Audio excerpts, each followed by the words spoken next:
करेंगे। तो देखो बेंजीन को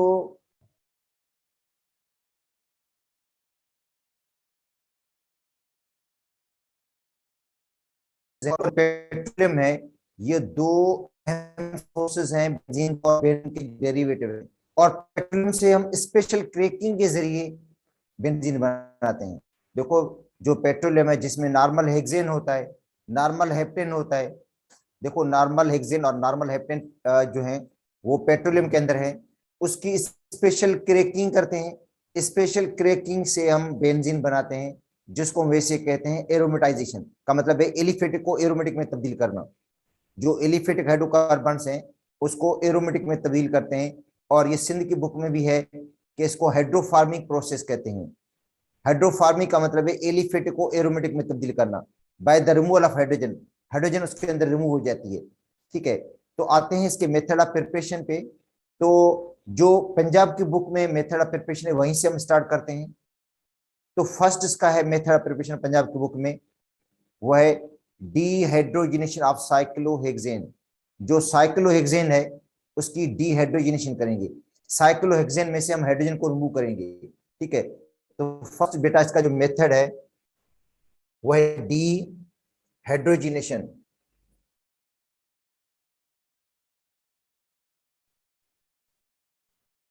डी का मतलब रिमूवल, रिमूवल ऑफ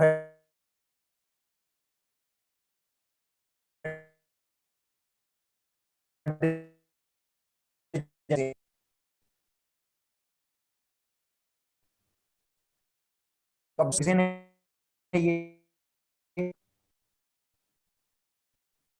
बेटा साइक्लोहेक्सेन, हर कार्बन के ऊपर दो दो हाइड्रोजन लगी हुई है।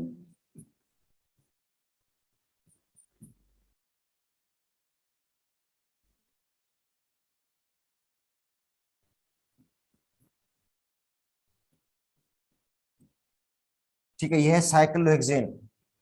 साइक्लोहेक्सेन की हम डीहाइड्रोजनेशन करेंगे। तो साइक्लोहेक्सेन को जब हम पास करते हैं किसके ऊपर, प्लैटिनम कैटलिस्ट के ऊपर 250 डिग्री सेंटीग्रेड पे, और प्रेशर भी देंगे, तो उसकी डीहाइड्रोजनेशन हो जाएगी। देखो किस तरह, एक हाइड्रोजन यहां से निकलेगी, एक इधर से, यहाँ पे डबल बॉन्ड आ जाएगा। ये एलिमिनेशन रिएक्शन है, यहां से हाइड्रोजन एलिमिनेट हो गई, यहां से हाइड्रोजन, और यहाँ पे बॉन्ड आएगा। एक हाइड्रोजन यहां से निकलेगी, एक इधर से निकलेगी, यहाँ पे डबल बॉन्ड आ जाएगा। एक हाइड्रोजन यहां से निकलेगी, एक इधर से निकलेगी, यहाँ पे डबल बॉन्ड आ जाएगा। इसका मतलब यही है कि तीन डबल बॉन्ड आ जाएंगे अल्टरनेट पोजीशन पे, और बन जाएगा बेंजीन। देखो बेंजीन बन जाएगा, बेंजीन बन जाएगा, और 3 मोल हाइड्रोजन के रिप्लेस हो जाएंगे, रिमूव हो जाएंगे। 3 मोल हाइड्रोजन के रिमूव हो जाएंगे। तो यह है डीहाइड्रोजनेशन ऑफ साइक्लोहेक्सेन। जो साइक्लोहेक्सेन है जब उसकी हम डीहाइड्रोजनेशन करेंगे तो हमें बेंजीन मिलेगा। और बेंजीन में जब हम हाइड्रोजन ऐड करते हैं, जब हम बेंजीन तो वापस साइक्लोहेक्सेन मिलेगा। तो एक मेथड ये हो गया इसको प्रिपेयर करने का, डीहाइड्रोजनेशन ऑफ साइक्लोहेक्सेन। सेकंड है फ्रॉम एसिटाइलिन। जो सेकंड मेथड है वो है फ्रॉम एसिटाइलिन और इथाइन।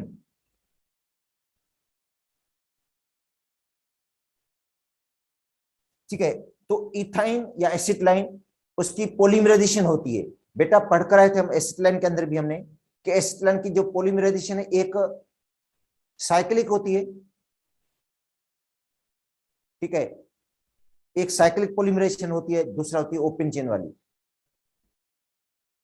और जब ओपन चेन के अंदर पोलीमराइजेशन होती है तो इसमें कैटलिस्ट हम यूज करते हैं कॉपर क्लोराइड और अमोनियम क्लोराइड, और जिससे बन जाता है डाइविनाइल एसिटाइलिन। डाइविनाइल एसिटाइलिन बनता है। और जब इसको हम पास करते हैं कॉपर ट्यूब में से या ऑर्गेनोनिकल कैटलिस्ट की मौजूदगी में, तो हमें मिलेगा बेंजीन, साइक्लिक पॉलीमराइजेशन होगी। तो देखो ये अभी रिएक्शन लिख देता हूं इसका। 3 मॉलिक्यूल C2H2 के हैं, 3 मॉलिक्यूल C2H2 के। और ये रिएक्शन आपको आपको पता है कि इसमें कॉपर ट्यूब यूज करते हैं हम 300 डिग्री सेंटीग्रेड पे, तो भी हमें बेंजीन बन जाएगा C6H6। तीन मालिक्यूल जो है बेंजीन के पॉलीमराइज हो जाएंगे, तीन मालिक्यूल आपस में कंबाइन हो जाएंगे, इनका जो पाई बॉन्ड है वो टूट जाएंगे, एक एक पाई बॉन्ड टूट जाएगा, फिर क्या बनेगा, मैंने रिंग बन जाएगी, बेंजीन की रिंग बनेगी। ठीक है, कॉपर ट्यूब की मौजूदगी में टेम्परेचर देते हैं 300। अगर यहाँ पे आयरन ट्यूब यूज करेंगे तो तकरीबन आपको टेम्परेचर देना पड़ेगा 1500 से लेकर 2000 तक टेम्परेचर देना पड़ेगा। आर्गेनो निकल कैटलिस्ट की मौजूदगी में आपको टेम्परेचर देने पड़ेगा तकरीबन 70 डिग्री सेंटीग्रेड, क्योंकि ये कैटलिस्ट की जो होती है वो इफेक्टनेस होती है कि कैटलिस्ट जो होता है, जो ज्यादा इफेक्टिव होता है कैटलिस्ट, उसको वो रिएक्शन को लो टेम्परेचर पर कर देता है। ठीक है, अगर कैटलिस्ट जितना इफेक्टिव होगा तो उतना टेम्परेचर लो देना पड़ेगा। तो कॉपर ट्यूब की मौजूदगी में 300 डिग्री सेंटीग्रेड और आर्गेनो निकल कैटलिस्ट की मौजूदगी में ये 70 डिग्री सेंटीग्रेड। तो आते हैं वापस उसी रिएक्शन पे। बेटा एसिटिलाइन है ये,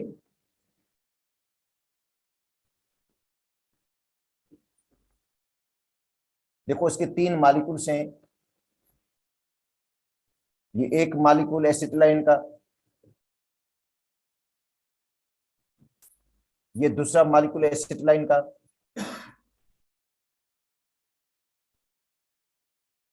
और ये तीसरा मॉलिक्यूल एसिटिलाइन का। तीन एसिटिलाइन के मॉलिक्यूल्स हैं, ये देखो एसिटिलाइन के तीन मॉलिक्यूल्स हैं, ये आपस में पॉलीमराइज हो जाते हैं in the presence of organonickel catalyst. ये बॉन्ड शिफ्ट हो जाएगा, यहां से यहां पे आ जाएगा, ये बॉन्ड शिफ्ट होकर यहां पे आ जाएगा, और ये बॉन्ड शिफ्ट होकर यहां पे आ जाएगा।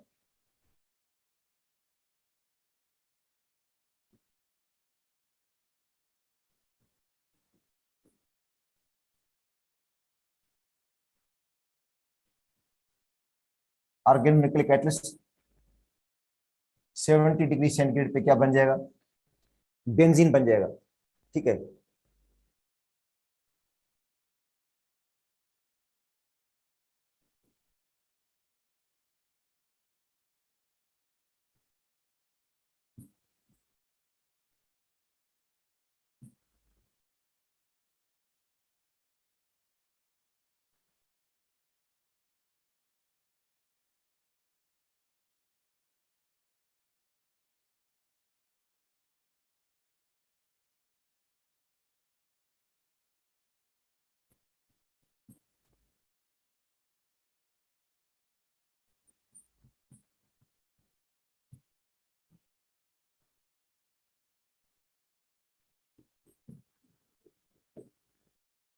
देखो बेंजीन का एक मॉलिक्यूल बन गया है, एसिटिलीन के तीन मॉलिक्यूल्स कंबाइन हो गए और बेंजीन का एक मॉलिक्यूल बन गया, जिसमें देखो अल्टरनेट डबल बॉन्ड्स हैं। एसिटिलीन के तीन मॉलिक्यूल्स कंबाइन हुए, देखो इधर डबल बॉन्ड, इधर सिंगल, इधर डबल, इधर सिंगल, इधर डबल, इधर सिंगल बॉन्ड, तो इसमें वही बन गए, अल्टरनेट पोजिशन में डबल और सिंगल बॉन्ड बन गए। तो ये था बेटा सेकंड प्रिपरेशन। सेकंड थी फ्रॉम एसिटिलाइन या इथाइन, इथाइन की एडिशन पॉलीमराइजेशन होगी और जिससे बनेगा ट्राइमर बेंजीन, साइक्लिक पॉलीमराइजेशन है ये इसकी। अच्छा, उसके बाद जो है मेथड है फ्रॉम अल्केन, अल्केन से बनाएंगे। अच्छा, एन हेक्सेन से बनाते हैं, एन हेप्टेन से। एन हेक्सेन और एन हेप्टेन जो आते हैं वो पेट्रोलियम से आते हैं। एन हेक्सेन और एन हेप्टेन कहां से आएंगे, पेट्रोलियम से। तो नंबर थर्ड है from n hexane and n heptane.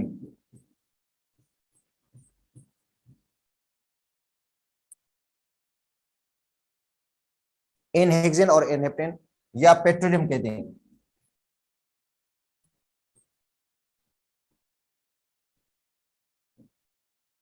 Bye special cracking,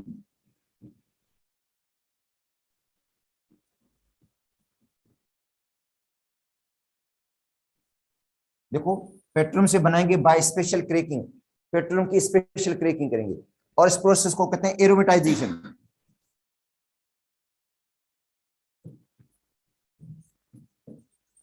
बेटा इस प्रोसेस को एरोमेटाइजेशन भी कहा जाता है, क्योंकि एरोमेटिक कंपाउंड बन जाता है। एलिस जो एलिफेटिक है, एलिफेटिक कंपाउंड जो होता है वो एरोमेटिक में तब्दील हो जाता है, तो इसको एरोमेटाइजेशन भी कहा जाता है। या एन हेक्सेन और एन हेप्टेन जो है उसी से बेंजीन बन जाता है, बेंजीन के डेरिवेटिव बन जाते हैं। और फ्रॉम पेट्रोलियम, ये पेट्रोलियम से आते हैं। एन हेक्सेन और एन हेप्टेन का जो सोर्स है वो पेट्रोलियम है। बाय स्पेशल क्रैकिंग, उसके लिए स्पेशल क्रैकिंग करनी पड़ती है। और जो फर्स्ट मेथड हमने पढ़ा था, एक्चुअली इसके अंदर भी इस तरह ही होता है। एन हेक्सेन और एन हेप्टेन, पहले जो है वो नॉर्मल जो हेक्सेन है, पहले उसकी जो है डीहाइड्रोजनेशन होती है, हाइड्रोजन रिमूव हो जाती है और बन जाता है साइक्लोहेक्सेन। साइक्लोहेक्सेन आगे कन्वर्ट हो जाता है बेंजीन के अंदर। मगर यहाँ पे देखो उन्होंने डायरेक्ट दिया है, सिंध के सिलेबस में यह है कि उनको अलग अलग लिखा गया कि भाई एलिफेटिक पहले जो है वो एलिसाइक्लिक में तब्दील होता है, एलिसाइक्लिक के बाद आगे कंपाउंड बनता है एरोमेटिक। मगर यहाँ एक प्रोसेस डायरेक्ट है, जहां पे जो रिएक्शन दिया गया बेटा डायरेक्ट दिया गया है कि भाई एन हेक्सेन नॉर्मल हेक्सेन है, ये नॉर्मल हेक्सेन है, CH3 CH2 CH2 CH2 CH2 और ये CH3, ये नॉर्मल हेक्सेन, एन हेक्सेन जिसको हम बोलते हैं। ठीक है, नॉर्मल हेक्सेन को जब हम हीट देते हैं, नॉर्मल हेक्सेन को अब जब हीट देंगे इन the presence of catalyst Al2O3 aluminium, Cr2O3 और SiO2, ये हम कैटलिस्ट यूज करेंगे बेटा। Al2O3 यूज करेंगे, Cr2O3 यूज करेंगे और सिलिका यूज करेंगे 500 डिग्री सेंटीग्रेड पे। तो एक्चुअली ये होता है कि पहले इससे बनता है साइक्लोहेक्सेन, यहां से एक हाइड्रोजन निकल जाती है और एक हाइड्रोजन यहां से निकलती है, साइक्लोहेक्सेन। साइक्लोहेक्सेन जो है आगे उसकी डिहाइड्रोजनेशन होती है और आगे बनता है बेंजीन। मगर यहाँ पे डायरेक्ट बनाया गया बेंजीन, डायरेक्ट देखो बेंजीन बनाया गया है यहां से,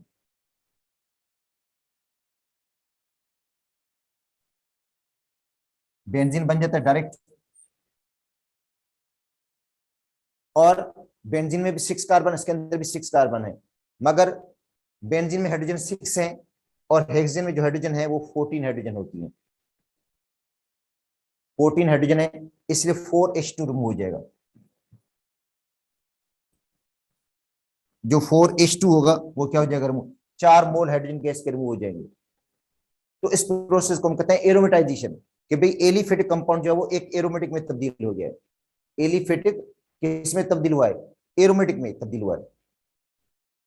अच्छा, सिंध की बुक में सेम रिएक्शन है, मगर यहाँ पे थोड़ा इस तरह दिया गया है।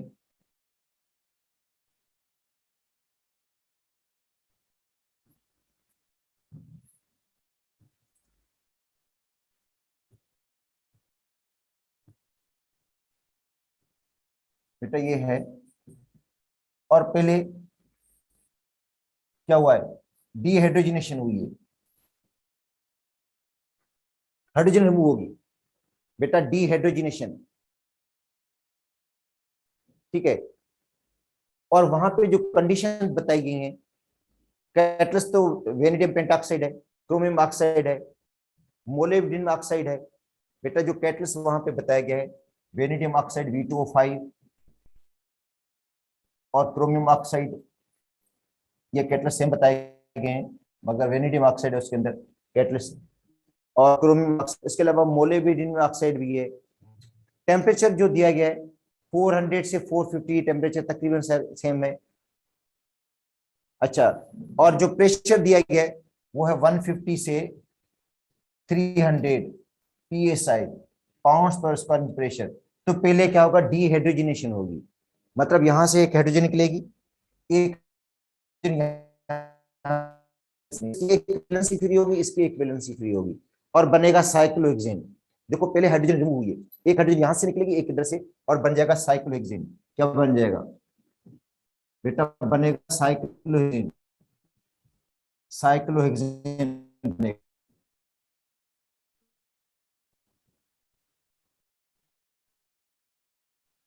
देखो ये बन गया साइक्लोहेक्सेन।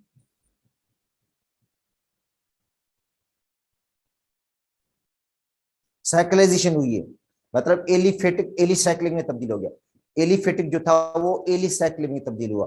अब आगे एलिसाइक्लिक जो होता है ये किस में तब्दील होगा? बेंजीन के अंदर। तब इसके अंदर बेंजीन के अंदर double bond single bond double single double,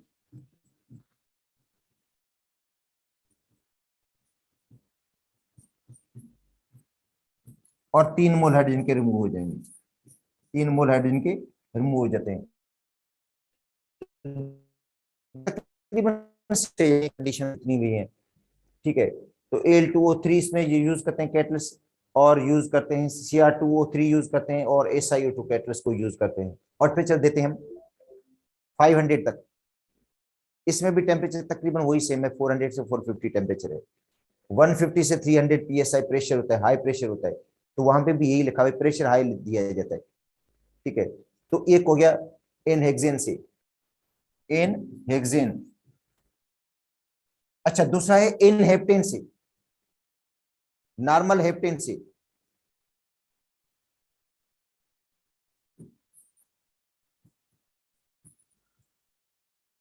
N heptane, normal heptane से। तो देखो बेटा, नॉर्मल हेप्टेन का ये फार्मूला है CH3 CH2 CH2 CH2 CH2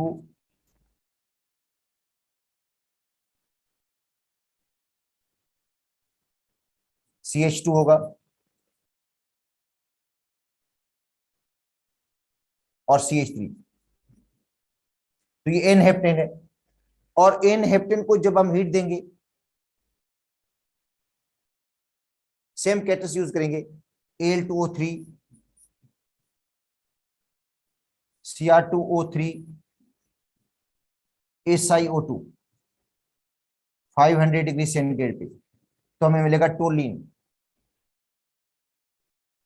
हमें मिलेगा टोलिन, बेंजीन का डेरिवेटिव, क्योंकि इसमें 7 कार्बन है, 7th कार्बन है, तो हमें मिलेगा टोलिन मिलेगा,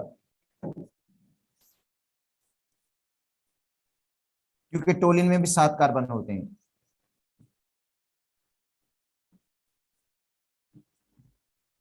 मिथाइल बेंजीन मिलेगा हमें, और प्लस में 4 मोल हाइड्रोजन गैस के रिमूव हो जाएंगे। तो ये भी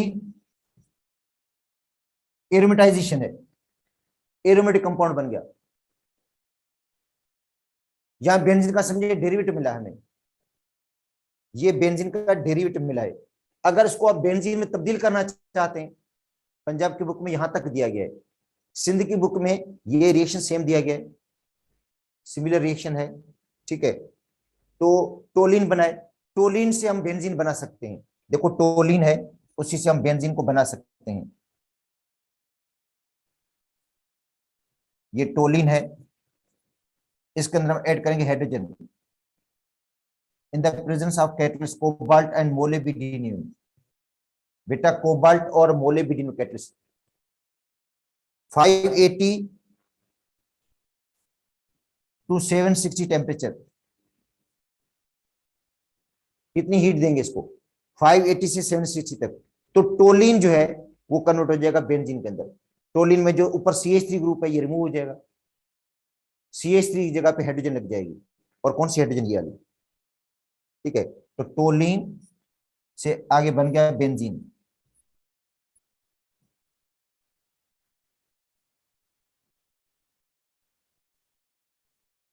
और प्लस मीथेन। प्लस में क्या बनेगा? मीथेन बनेगा, क्योंकि CH3 H के साथ मिलकर CH4 बना लेगा। तो बेटा इन प्रोसेस को वैसे कहा जाता है एरोमेटाइजेशन।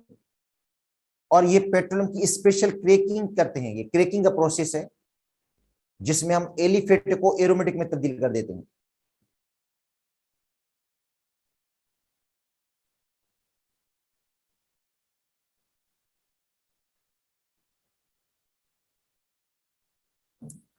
तो ये देखो 3 मेथड्स हो गए।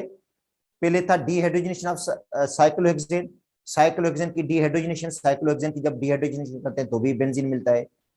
दूसरा था एसिटिलाइन की पॉलीमराइजेशन से। और तीसरा जो मेथड था एरोमेटाइजेशन का था, एन हेक्सेन और एन हेप्टेन को हम एरोमेटिक कंपाउंड में तब्दील करते हैं। बेंजीन और टोलिन के अंदर, बेंजीन में और टोलिन के अंदर। और कैटर्स यूज करते हैं L2O3, Cr2O3 और SiO2। अच्छा, अब आते हैं, ये 3 मेथड हो गए। अब चौथा जो मेथड है वो लेबोरेटरी मेथड है, मगर इसमें एक चीज और भी आ जाती है, एक और मेथड भी है, ठीक है, जिससे हम बेंजीन बना सकते हैं। वो है कोल से। सिंध की बुक में लिखा हुआ है कोल से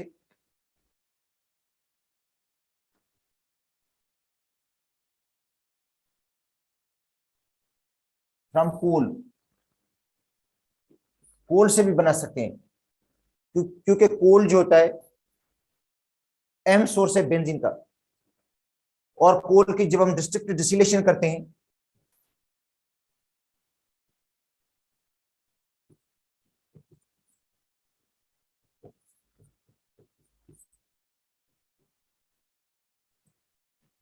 तो हमें मिलता है कोल टार, एक विस्कस लिक्विड मिलता है coal tar, along with coal gas and Coke.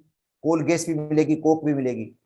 उसके अलावा बाय प्रोडक्ट में कोल टार एक विस्कस लिक्विड होता है, और जो सोर्स है एरोमेटिक हाइड्रोकार्बन्स का, इसके अंदर मेजॉरिटी में एरोमेटिक हाइड्रोकार्बन्स हैं, ठीक है। जब उनकी हम फ्रैक्शनल डिस्टिलेशन करते हैं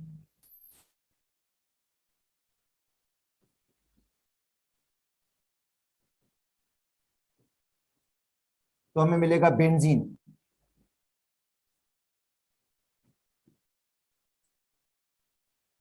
और 1000 किलोग्राम अगर हम कोल लेते हैं, एस्टिमेशन है ये, तो हमें राउंड अबाउट 50 किलोग्राम मिलेगा कोल टार, राउंड अबाउट है ये, 50 किलोग्राम मिलेगा कोल टार। और 50 किलोग्राम कोल टार से जो बेंजीन मिलेगी वो मिलेगी 0.515 से लेकर 1 kg तक, 0.5 से 1 kg तक हमें बेंजीन मिलेगी, एक एस्टिमेशन अंदाजा है। तो ये था फोर्थ मेथड्स का, कोल से, कोल से इसको हम प्रिपेयर कर लेते हैं। अच्छा, अब आते हैं लेबोरेटरी प्रिपरेशन।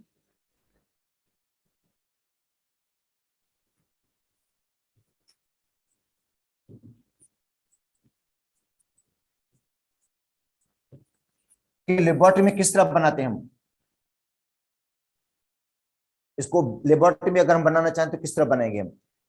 तो एक है सोडियम बेंजोएट से, सोडियम बेंजोएट से इसको बना सकते हैं।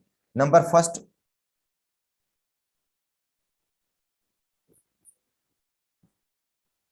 फ्रॉम सोडियम बेंजोएट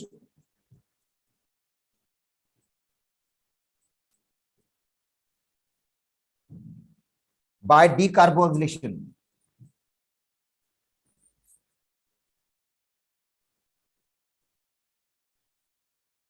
डीकार्बोक्सिलेशन होगी, removal of the carboxyl group, carboxyl group remove हो जाएगा, क्योंकि जो बेंजीन सोडियम बेंजोएट में कार्बोक्सिल ग्रुप है वो रिमूव हो जाएगा। और डीकार्बोक्सिलेशन के लिए रिएजेंट कौन सा यूज करते हैं, हम सोडा लाइम यूज करते हैं।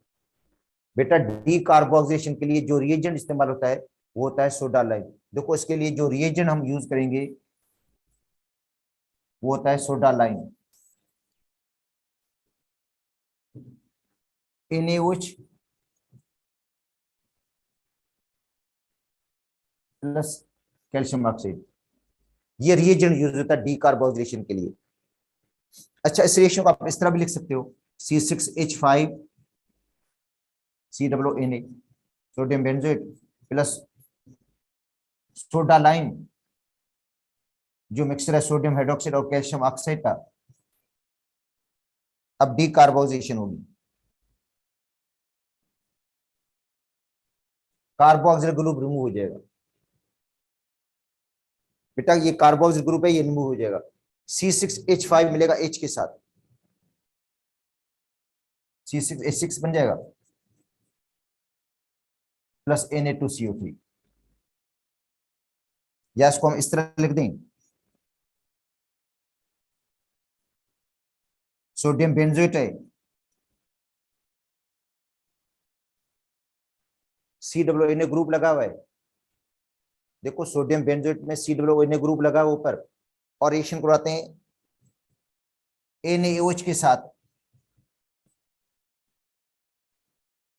ये सोडा लाइम है,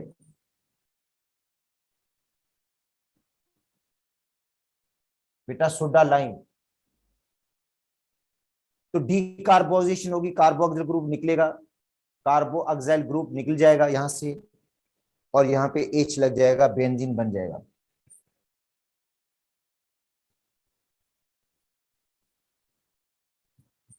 तो इसका मतलब है डीकार्बोक्सिलेशन के जरिए जब हम जो है एरोमेटिक जो होते हैं carboxylic acid, aromatic carboxylic acid की साल्ट की जब हम डीकार्बोक्सिलेशन करते हैं तो हमें क्या मिलेगा?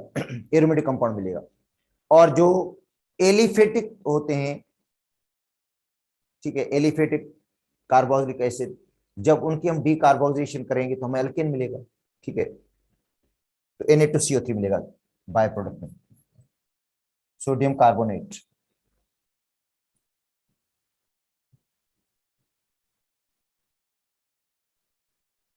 तो एक मेथड ये हो गया बेटा सोडियम बेंजोएट से, सोडियम बेंजोएट की डीकार्बोक्सिलेशन से। नंबर 2 जो है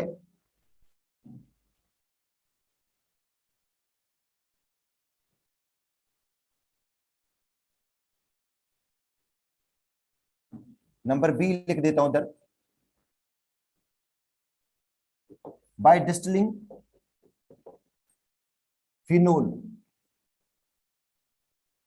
फिनोल की डिस्टिलेशन से विथ जिंक डस्ट।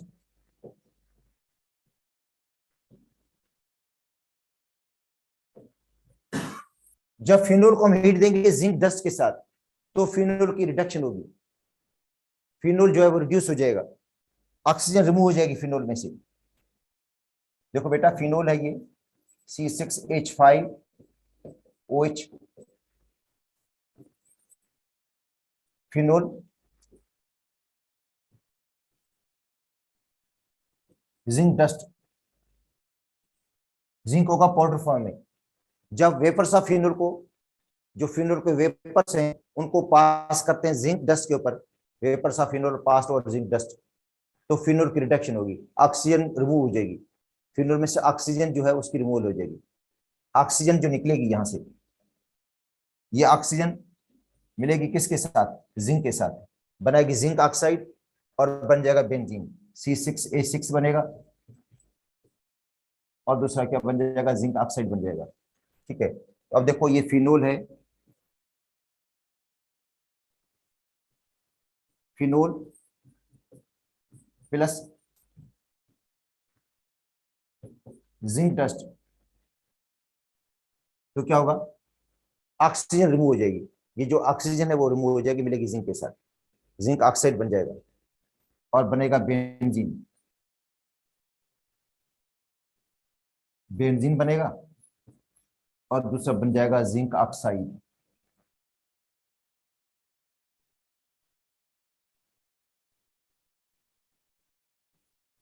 अब इसका एक और मेथड भी है, वो है बेंजीन सल्फोनिक एसिड से, फ्रॉम बेंजीन सल्फोनिक एसिड।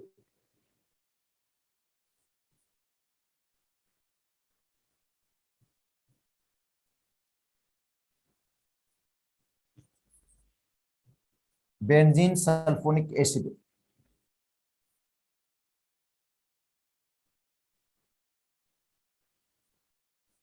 देखो ये बेंजीन सल्फोनिक एसिड है,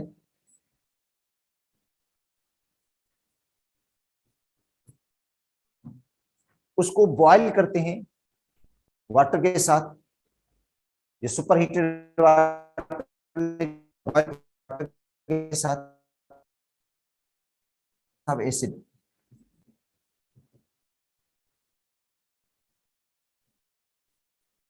इन द प्रेजेंस ऑफ एसिड,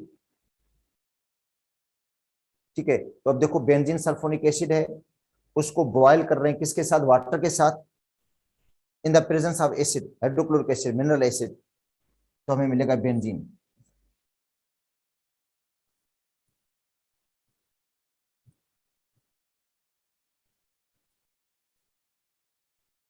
और H2SO4, बेंजीन मिलेगा और H2SO4 मिलेगा, बेंजीन और दूसरा क्या मिलेगा हमें? H2SO4 मिलेगा।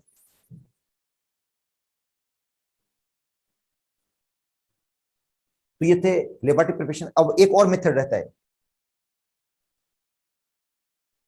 Words reaction. बेटा वर्ड जो रिएक्शन है उसी से हम अल्केन बनाते हैं, अल्काइल हेलाइड से। देखो वर्ड जो रिएक्शन है उसी से हम अल्केन बनाते हैं, अल्काइल हेलाइड से। ठीक है, देखो एक है words reaction,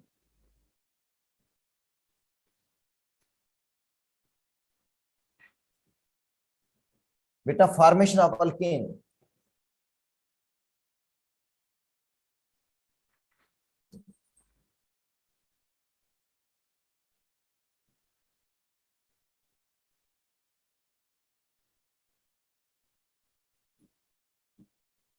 symmetrical alkane from alkyl halide.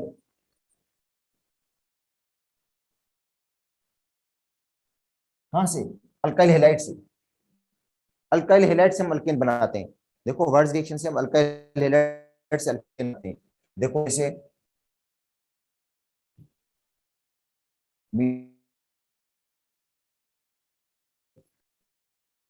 के साथ वर्ड रिएक्शन में मेटर के साथ हीट देते हैं अल्काइल हेलाइड को।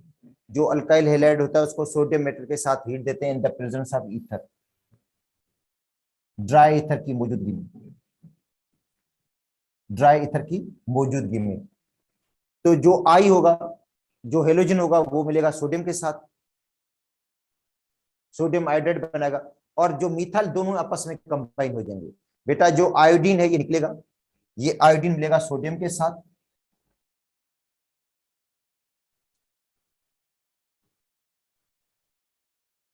सोडियम आयोडाइड बना लेगा।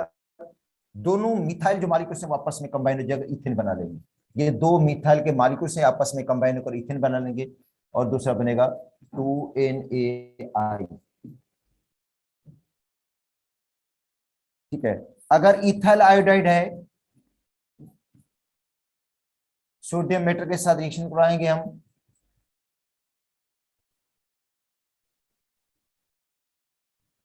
ड्राई ईथर की मौजूदगी में, तो बन जाएगा ब्यूटेन, C4H10। दोनों अल्काइल ग्रुप आपस में कंबाइन हो जाएंगे और प्लस NaI बन जाएगा। ठीक है, तो जो वर्ड्स रिएक्शन है इसी से हम अल्केन बनाते हैं, एलिफेटिक जो अल्केन्स होते हैं उनको बनाते हैं। ठीक है, अच्छा दूसरा होता है वर्ड्स फिटिंग रिएक्शन।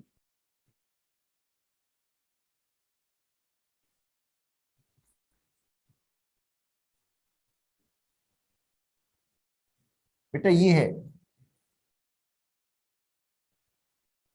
इससे बनते हैं एरोमेटिक जो है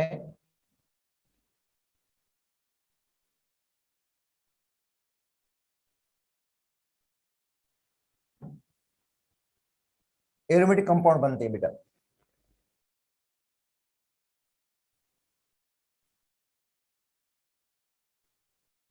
alkyl aromatic compound, alkyl aromatic compound,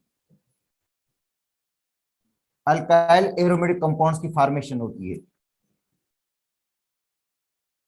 देखो अल्काइल एरोमेटिक कंपाउंड की, ठीक है, अब दो अंदर लेते हैं हम।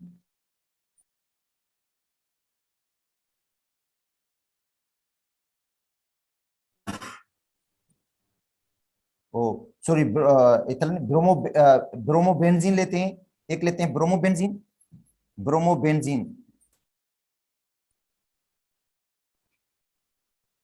या हम इसको कहेंगे एराइल हेलाइड।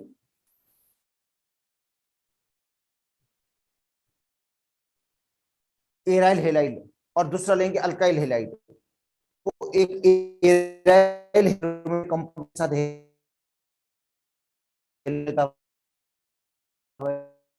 है हेलाइड। अच्छा दूसरा है alkyl halide, ethyl bromide, ethyl bromide, या उनको हम जनरली कहेंगे अल्काइल हेलाइड। ठीक है, तो अब देखो यहाँ पे एराइल हेलाइड लिया हमने, और यहाँ पे दूसरा लिया है अल्काइल हेलाइड। देखो बेटा, एराइल हेलाइड और अल्काइल हेलाइड लेंगे हम, ठीक, और इसको रिएक्शन कराएंगे सोडियम मेटल के साथ ईथर की मौजूदगी में, ड्राई ईथर की मौजूदगी में, तो हमें मिलेगा इथाइल बेंजीन। जो मिलेगा हमें वो मिलेगा इथाइल बेंजीन। ये बी आर दोनों मिल गए Na के साथ मिलेंगे, ये दोनों बी आर मिल जाएंगे Na के साथ, NaBr बन जाएगा, और जो इथाइल ग्रुप होगा वो अल्काइल ग्रुप के साथ अटैच हो जाएगा, बन जाएगा इथाइल बेंजीन। तो देखो, अल्काइल एरोमेटिक कंपाउंड बन गया, इथाइल बेंजीन बन गया।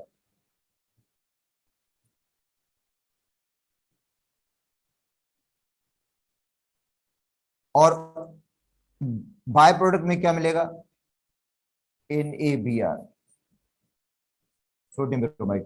तो ये थे मेथड ऑफ प्रिपरेशन, जिनमें बेंजीन भी प्रिपेयर हुआ है, दूसरे एरोमेटिक कंपाउंड भी प्रिपेयर हुए। अच्छा, अब बात है बेंजीन के बारे में। फिजिकल प्रॉपर्टीज देखो यहाँ पे नहीं लिखी हुई है, मगर सिंध के सिलेबस में ये जरूर लिखी हुई है, physical properties of the benzene. तो बेंजीन जो है वो है कलरलेस,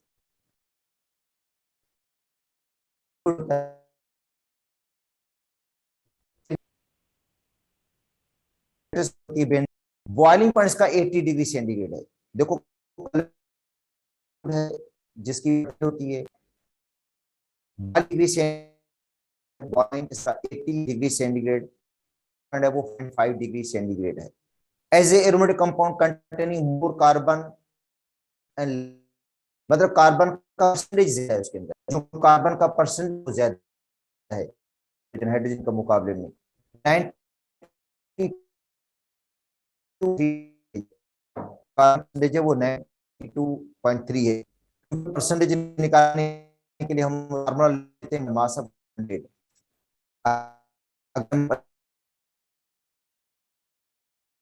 तो मास होगा कार्बन के अंदर, तो 6 कार्बन जो मास वो 72 हो जाता है, और डिवाइड करेंगे mass of the compound benzene से, वो 78 है। तो 72 को डिवाइड करेंगे 8 से, मल्टीप्लाई करेंगे 100 से, तो तकरीबन इतनी परसेंटेज आएगा 92.3। और हाइड्रोजन का जो परसेंटेज है 7.7 हो जाता है। टोटल परसेंटेज जो कंपाउंड का बन जाएगा 100 बनेगा। तो इसका मतलब है बेंजीन के अंदर कार्बन की जो परसेंटेज है वो ज्यादा है। और जब बेंजीन को हम जलाते हैं तो स्मोक की फिल्म होती है, ये स्मोक नहीं, ब्लैक कलर का धुआं बनता है बेंजीन में, ज्यादा कार्बन की परसेंटेज की वजह से। तो याद कर लो, जो भी एरोमेटिक कंपाउंड्स होते हैं वो स्मोक की फ्लेम से जलेंगे। देखो, एरोमेटिक कंपाउंड जितने भी हैं वो स्मोक की फ्लेम से जलते हैं, मतलब स्मोक ब्लैक कलर का धुआं बनाते हैं, ज्यादा कार्बन की परसेंटेज की वजह से। ठीक है, तो ये था इसकी फिजिकल प्रॉपर्टीज। बेंजीन से बहुत सारे कंपाउंड को हम ड्राइव कर सकते हैं, नाइट्रोबेंजीन, क्लोरोबेन, ठीक है, टोलिन, और बहुत सारे कंपाउंड को हम सिंथेसाइज कर सकते हैं बेंजीन से, क्योंकि बेंजीन तो समझे इसका बेसिक है एरोमेटिक कंपाउंड्स का। और बेंजीन से ब्लड कैंसर भी होता है, टॉक्सिक है, ब्लड कैंसर भी होता है इसी से। तो ये इसकी थी फिजिकल प्रॉपर्टीज, जो आपको सिंध के बुक में मिलेंगी। अब कल से इंशाल्लाह पढ़ेंगे हम इसकी बेंजीन की रिएक्शंस। देखो, हमने इसकी थ्योरी में पढ़ कर आए थे कि बेंजीन जो है वो एक्स्ट्रा स्टेबल है ड्यू टू डीलोकलाइजेशन, इलेक्ट्रॉन्स की डीलोकलाइजेशन की वजह से उसकी स्टेबिलिटी एक्स्ट्रा है। ठीक है, तो बेंजीन में जो है वो सब्स्टिट्यूशन रिएक्शंस होते हैं, जो बेंजीन के फेवरेट रिएक्शंस हैं वो इलेक्ट्रोफिलिक बेंजीन एडिशन रिएक्शंस की देती है, रिएक्शंस भी होती है। सब्स्टिट्यूशन रिएक्शंस बेंजीन के, और बेंजीन के एडिशन रिएक्शंस, और बेंजीन के ऑक्सीडेशन रिएक्शंस। ठीक है, और उसके बाद हम पढ़ेंगे जो मोनोसैचुरेटेड बेंजीन है, मतलब बेंजीन के ऊपर ग्रुप लग गया। अच्छा, उसका क्या करता है हम पढ़ेंगे लास्ट में।